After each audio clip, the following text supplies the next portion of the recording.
नेता प्रतिपक्ष तेजस्वी यादव के द्वारा बेड बेचने का आरोप लगाया गया। इस पर अब जदयू के नेता साकेत सिंह प्रदेश सचिव जेडीयू सामने आए और नेता प्रतिपक्ष तेजस्वी यादव को जवाब देने लगे। उन्होंने कहा कि जिसका जिस प्रवृत्ति का सच होता है वह इस पर बात करता है। उसके बाद उन्होंने कहा कि आदरणीय नेता नीतीश कुमार जी इसी के लिए प्रसिद्ध है कि न्याय के साथ बिहार में विकास। वही नाबालिग के इलाज के दौरान मृत्यु होने पर साकेत सिंह ने कहा कि हम लोग इस पर खेद प्रकट करते हैं, पर जहां साक्षी दीजिएगा वहां कार्रवाई होगी। साकेत सिंह से पूछा गया कि पीएमसीएच के उपाध्यक्ष को हटाया गया तो उसे पर उन्होंने कहा कि सबूत दिखाएगा तो कार्रवाई होगी। वही सवाल किया गया कि बिहार में अपराधी बेलगाम हो गए, पटना में दिन दहाड़े गोलियां चल जा रही है। उन्होंने इस पर जवाब देते हुए कहा कि यह बोलना तो बहुत आसान है, 14 करोड़ आबादी का प्रांत है बिहार और उसे समय में जंगल राज के द्वारा घोषित था, जिस पर माननीय न्यायालय ने टिप्पणी किया था कि यह जंगल राज है बिहार का। उसके बाद उन्होंने कहा कि बिहार की जनता ने हमारे नेता को आशीर्वाद दिया और उसे जंगल राज से हमारे नेता ने बिहार को निकाला है। वही साकेत सिंह कह रहे हैं कि आप लोग को एक पक्ष दिखाई दे रहा है, वहीं दूसरी पक्ष यह है कि हमारी पुलिस कितनी तत्परता से कार्रवाई कर रही है और दोषियों को पकड़ने की का काम किया जाता है। अपराधी कोई भी है वह बचता नहीं है नीतीश कुमार के राज्य में। वहीं चुनाव से लेकर सवाल किया गया कि एनडीए में कई तरीके की बात हो रही है तो देखिए उसे पर उन्होंने कहा कि बिहार में एनडीए के अंदर कोई टकरार नहीं है, हम लोग सब एकजुट है। आदरणीय नीतीश कुमार के नेतृत्व में हम लोग चुनाव लड़ेंगे। यह विपक्ष के लोगों के द्वारा गंदा फैलाया जा रहा है, यहाँ सब लोग एकजुट हैं।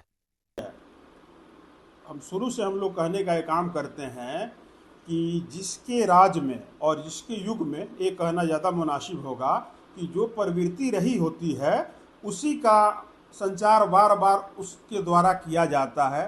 तो आदरणीय नेता प्रतिपक्ष बिहार श्री तेजस्वी प्रसाद यादव जी के माता पिताजी के राज में जो 90 से लेकर 2005 का दशक था उसमें ये सारी कार्जें हुआ करती थी, वही उनको याद आ रहा होगा, उसी के बारे में वो बोल रहे हैं हमारे सरकार में। तो ऐसा कुछ साक्ष्य लाइए और त्वरित कार्रवाई पाइए। हमारे नेता आदरणीय नीतीश कुमार जी इसीलिए न प्रसिद्ध हैं कि न्याय के साथ विकास। आप जिस चीज़ का आरोप उन पे लगा रहे हैं आप उसका प्रमाण दीजिए, एक भी प्रमाण दीजिए, त्वरित कार्रवाई देखिए, ये होता है न्याय के साथ विकास। अब तेजस्वी प्रसाद यादव जी क्या कहेंगे, उनके पास कहने के लिए बचा क्या है? मुद्दा विहीन विपक्ष है तो क्या कह सकता है, ही कहेगा ना। जी पीएमसीएच को लेकर खूब चर्चा बना रहा, अब जो उपाधीक्षक है उन पर कार्रवाई हुई है, उनको हटा दिया गया। देखा जाए उसमें थोड़ा सा समझने की जरूरत है। जो बच्ची की दुखद मृत्यु हुई है उसके प्रति हम लोग खेद प्रकट कर रहे हैं, उसके आत्मा की शांति के लिए विश्व से प्रार्थना भी कर रहे हैं, लेकिन वैसा आप लोगों के द्वारा, हम तो यही कहेंगे, या विपक्ष के द्वारा ऐसा दिखाया जा रहा था, ऐसा सीन क्रिएट किया जा रहा था। मानिए कि वो पेशेंट जो थी आईसीयू की पेशेंट थी, तो अगर आईसीयू में कौन रहता है जिसकी स्थिति जो है बिल्कुल नाजुक होती है, तो किसी एक व्यक्ति को हटा के दूसरे को तो नहीं रख दिया जाएगा। ऐसे उस बच्ची का ट्रीटमेंट चल रहा था, बात आईसीयू की थी, क्रिटिकल कंडीशन में वो था, तो क्रिटिकल वाले को हटा के और बेड दे देना।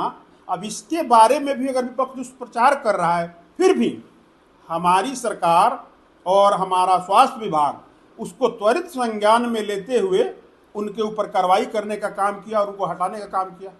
नहीं, पर मंगल पांडे के प्रिय हैं, उन पे आरोप लग रहा है कि बेड बेचते हैं और पैसा नीचे से लेकर ऊपर तक जाता है। नहीं, तो हम तो बोल ही रहे हैं कि ये सुशासन की सरकार है, न्याय के साथ विकास वाली सरकार है, ये आधुनिक बिहार वाली प्रगति के साथ निरंतर आगे बढ़ता बिहार है, इसके मुखिया आदरणीय नीतीश कुमार जी हैं। तो हम तो एक प्रमाण की बात कर रहे हैं कि जिन किसी भी नेताओं के पास विपक्ष के एक भी ऐसा प्रमाण उपलब्ध है, कृपा करके अगर वो हम लोगों को नहीं देना चाहते हैं तो आप ही लोग के माध्यम से साक्ष्य के आधार पे वो प्रमाण दे, उन पर जरूर कार्रवाई होगा, कहने से नहीं ना होगा। आप कार्रवाई करने की बात कर रहे हैं, तो बिहार में अपराधी बेलगाम घूम रहे हैं, पटना में दिन दहाड़े गोलियां चल जा रही है, लगातार आपके सुशासन के सरकार पर सवाल उठ रहे हैं। देखा जाए ये तो कहना बड़ा आसान है, 14 करोड़ आबादी का प्रांत है बिहार और जंगल किसी समय में जंगल राज द्वारा पोषित था, जिस पर माननीय न्यायालय ने, माननीय उच्चतम न्यायालय ने टिप्पणी किया था कि ये जंगल राज है बिहार की दिशा और दशा 90 और 5 के दशक में।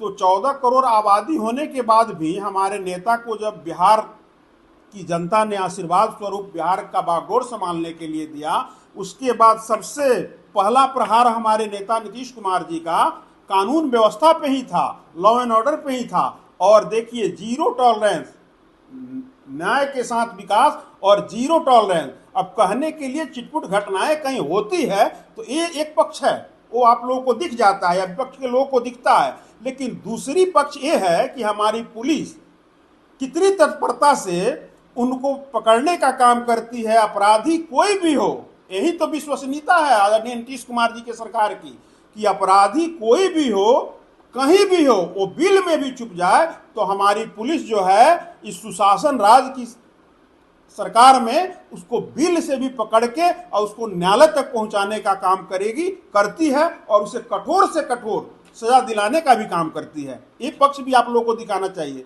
बिहार में इसी वक्त विधानसभा के चुनाव होने, आप लोगों की क्या तैयारी है? और आप लोग गठबंधन में, गठबंधन के भी नेता हैं जो कई तरीके के सवाल उठा रहे हैं। देखा जाए, गठबंधन एनडीए के बारे में पूछ रहे हैं या महागठबंधन के बारे में पूछ रहे हैं, आप स्पष्ट नहीं किए, लेकिन हम अपनी बात बता देते हैं। जिस दल के मुखिया आदरणीय नीतीश कुमार जी हैं और बिहार एनडीए के सर्वमान्य नेता भी बिहार के यशस्वी मुख्यमंत्री आदरणीय नीतीश कुमार जी हैं, यहाँ पे ना कोई किंतु है ना कोई परंतु है। एनडीए जो है अपने घटक दलों के साथ आदरणीय नीतीश कुमार जी के नेतृत्व में पूरी चट्टानी एकता के साथ, मजबूती के साथ खड़ी है। यहाँ कोई किंतु परंतु नहीं है। ये जो भी आप लोग को छिटपुट देखने को मिल रहा है, ये विपक्ष द्वारा सुनियोजित ढंग से प्रोपेगेंडा का पार्ट है। ये ध्यान जो बातें नहीं है ना, इस पर ध्यान देने की जरूरत है।